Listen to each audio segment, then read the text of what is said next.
और बनेगा एक ज़बरदस्त सा मिंट मसाला सोडा। इसको हम खोल लेते हैं। इसमें हम पुदीने के अंदर पानी भी मौजूद है, ये ले लिया मैंने पुदीना।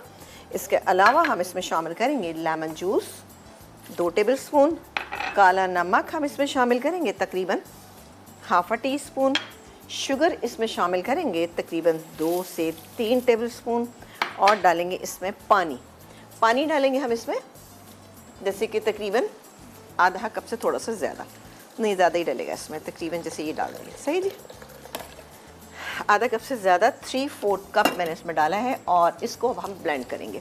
ठीक है जी, ब्लेंड करेंगे। ब्लेंड करने के बाद कोई भी सोडा आपके पास जो मौजूद है उसका इस्तेमाल करेंगे और यहाँ पर हम इस्तेमाल कर रहे हैं सुपर एशिया का ज़बरदस्त सा ये ब्लेंडर।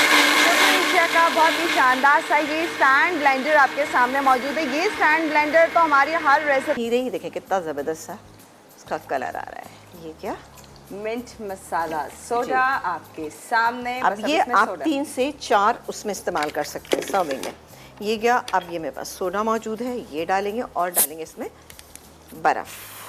ठीक है जी, अभी इसको निकाल लीजिएगा ज़रा। और कलर भी कितना अच्छा सा हो गया, वाह। ये देखिए, ये ठीक है, तो अब हम ब्रेक ले सकते हैं।